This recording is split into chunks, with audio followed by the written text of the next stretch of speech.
시청자 여러분 안녕하십니까? 채널 K 뉴스입니다. 국무부가 모든 이민 양식을 변경해 이민 신청자의 심사가 더욱 강화될 것으로 보입니다. 앞으로 모든 이민 비자 신청자에게 5년간의 소셜미디어 기록과 전화번호, 이메일 주소 등의 기재가 의무화될 전망입니다. 영주권 신청인 이민 비자 신청 양식과 비이민 비자의 모든 신청 양식에서 최근 5년간 사용한 소셜미디어의 플랫폼과 아이디, 셀폰 등 전화번호와 이메일 주소 등을 기재하는 항목이 추가된다고 국무부가 연방관보에 게재했습니다. 또 최근 여행한 지역, 과거 이민법 위반 여부, 가족 중 테러에 연관된 사람이 있는지의 여부 등의 기재도 추가됩니다. 이는 이민, 비이민 비자 신청자의 과거 기록을 샅샅이 뒤져 심사를 더욱 강화하겠다는 것으로 해석되고 있습니다. 다만 소셜미디어 접속 패스워드까지는 기재하지 않아도 돼 공개된 정보만을 바탕으로 심사할 예정인 것으로 보입니다. 이 제안은 관보 게재 후 60일간의 여론 수렴 기간을 거쳐 최종안을 확정해 백악관 예산관리국의 승인을 받으면 시행됩니다. 국세청의 감사 비율이 지난 회계연도에 최저치를 기록했습니다. 연방정부의 예산 부족으로 국세청의 감사 인력이 부족하기 때문으로 나타났습니다. 2016-2017 회계연도에 160명 중 1명꼴인 약 93만 4천 명의 개인 납세자가 감사를 받은 것으로 나타나 2001-2002 회계연도 이후 감사 비율이 가장 낮았다고 IRS가 발표했습니다.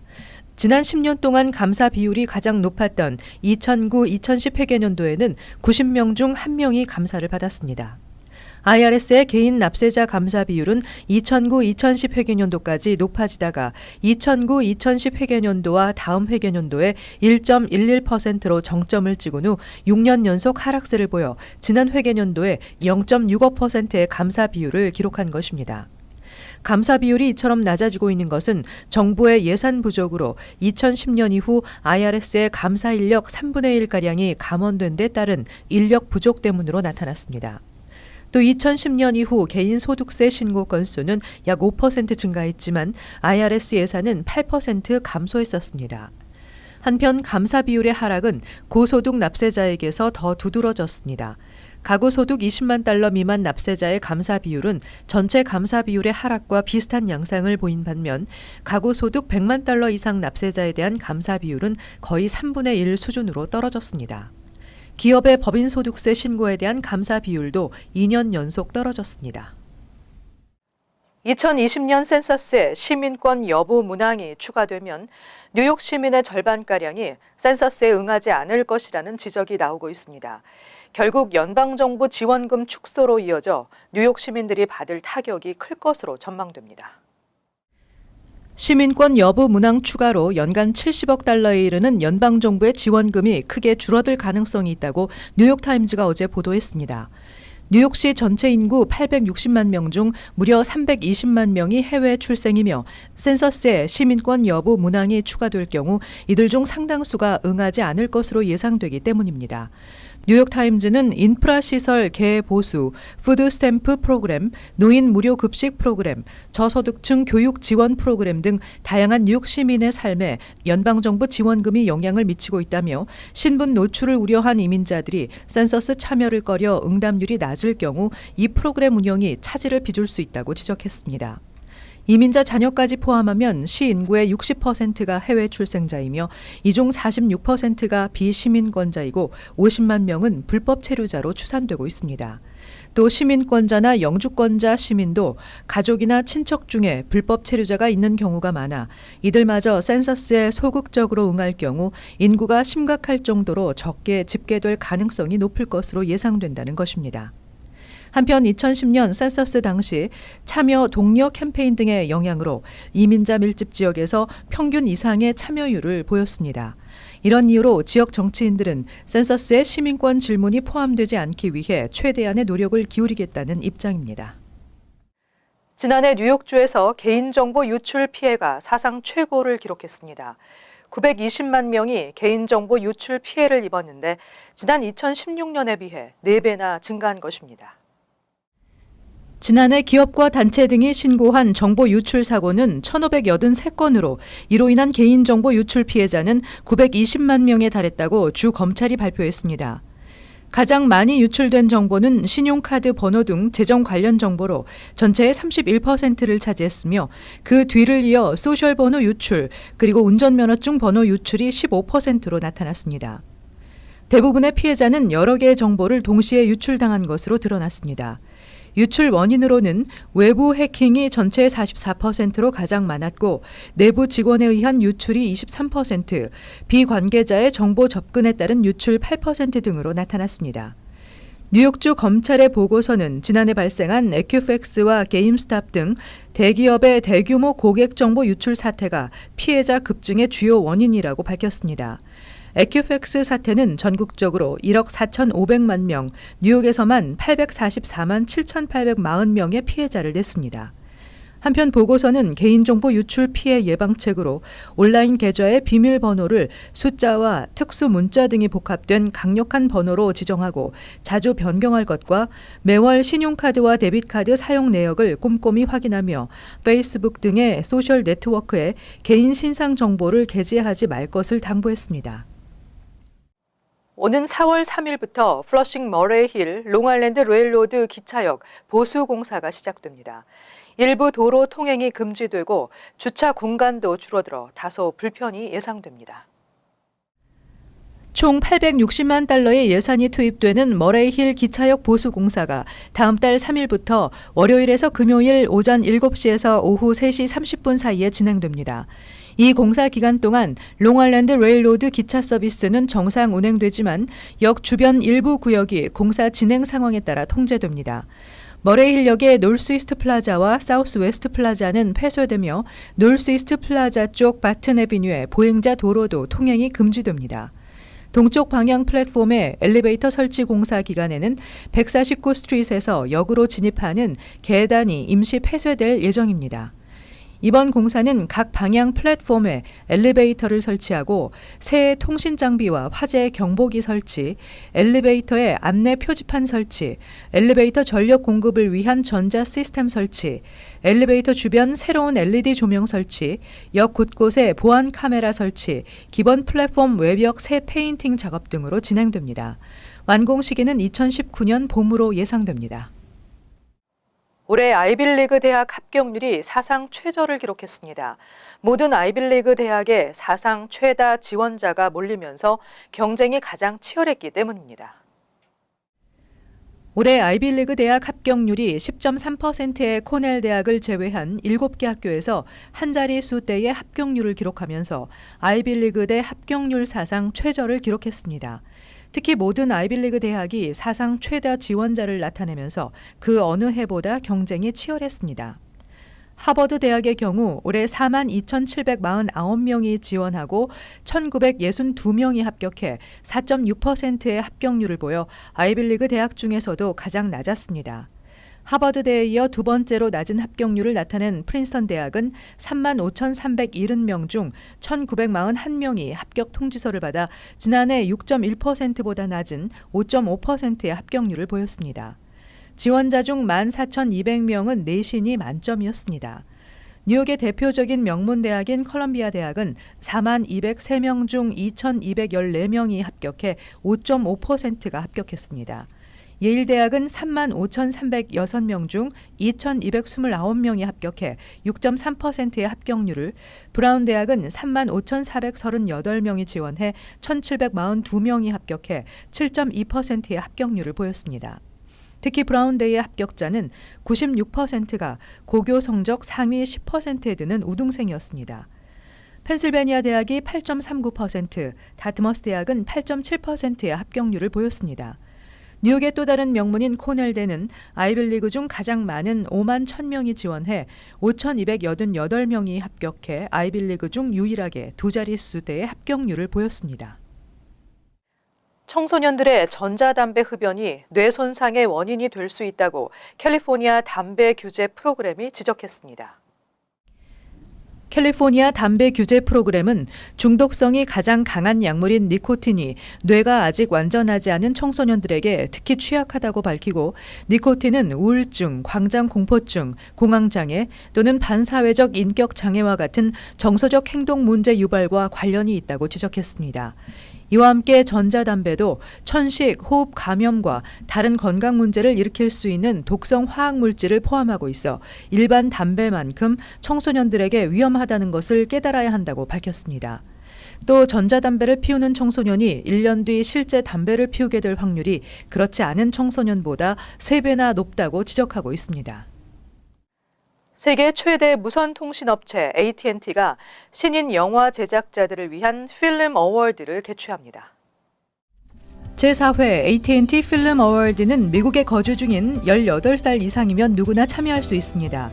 참가 부문은 유망 신인 제작자, 소수민족 제작자, 모바일 영화, 360도 영화 동영상, CGI 애니메이션 등 5개 부문이며 총 $6만 달러의 상금이 수여되고 결선 진출자들에게는 워너브라더스 스튜디오 방문과 AT&T 경영진과 유명 영화 감독과 만남의 기회도 주어집니다.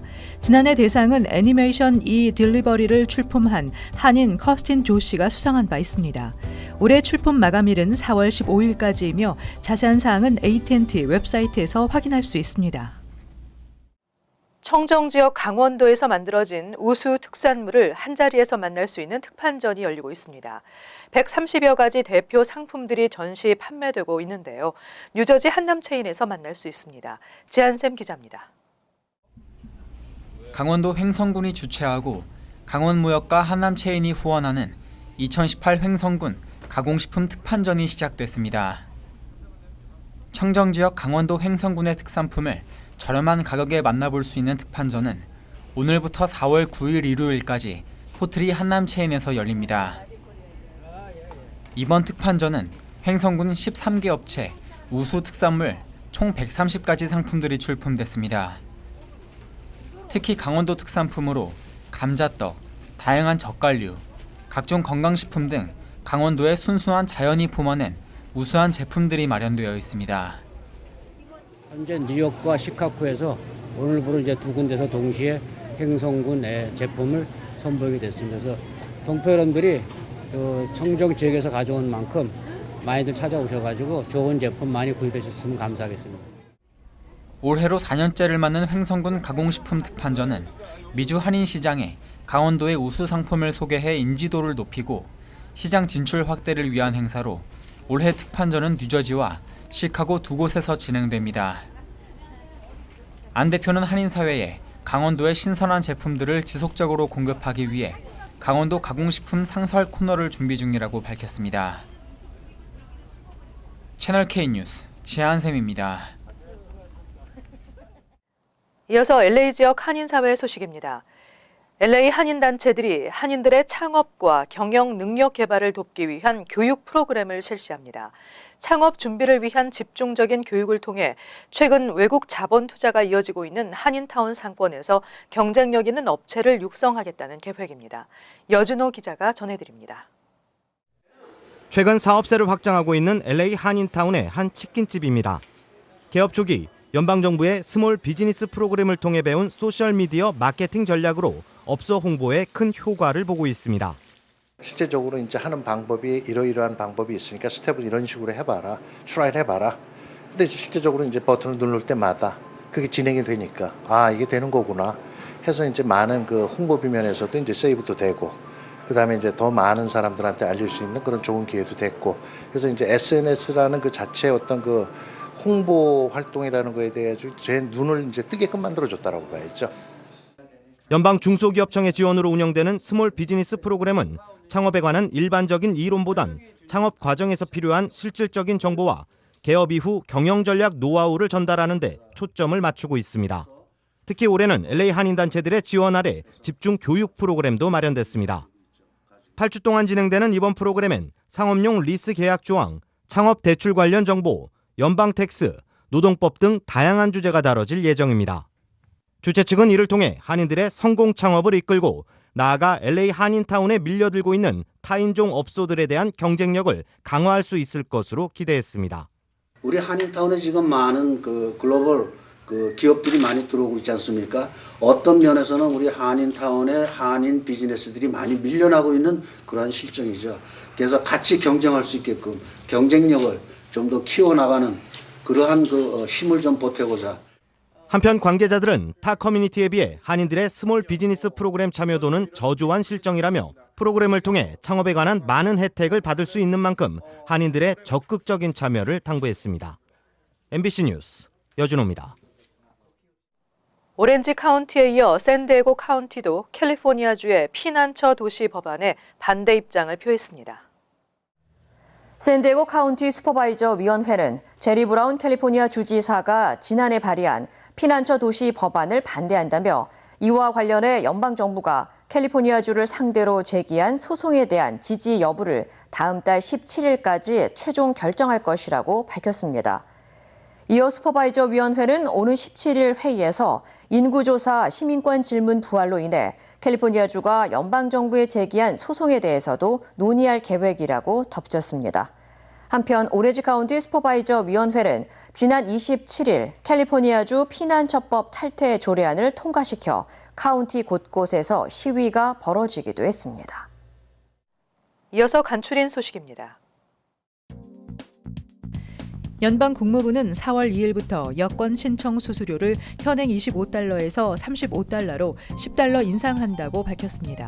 이에 따라 성인의 경우 여권 재발급 수수료는 현행 $135에서 $145로 인상되며 16세 미만 미성년자의 신규 신청 수수료는 현행 $105에서 $115로 인상됩니다. 아울러 국경에서 이용할 수 있는 여권 카드 신청 수수료 역시 $65로 상향 조정됩니다. 마이클 원코 베이온 학군장은 교내 안전 강화를 위한 최선의 수단으로 베이온 학군의 전 학교에 금속 탐지기를 설치하기로 결정했다고 발표했습니다. 13개의 이동형 금속 탐지기와 25개의 핸드 스캐너가 베이온 학군 소재 모든 학교에 설치되며 다음 달 9일까지 설치가 완료될 것으로 보입니다.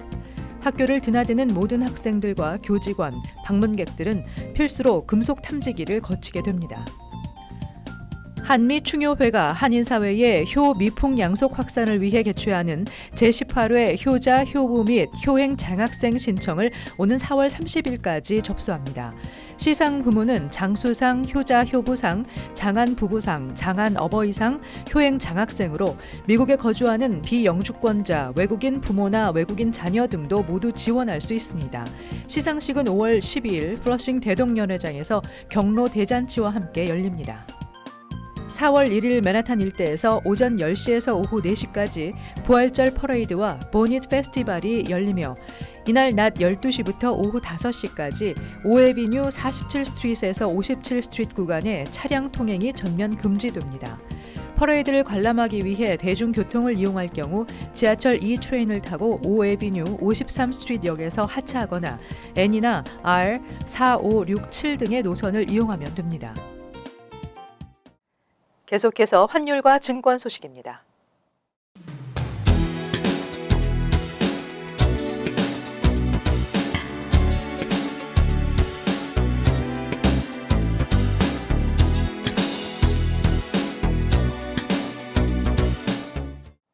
끝으로 날씨 전해드립니다.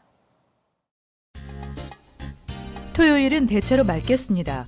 낮 최고 기온 56도, 섭씨 영상 13도, 밤 최저 기온은 42도로 섭씨 영상 6도 예상됩니다. 일요일도 대체로 맑겠습니다. 월요일은 흐린 날씨 예상됩니다. 이상으로 채널K 뉴스를 마칩니다. 시청해주신 여러분 고맙습니다.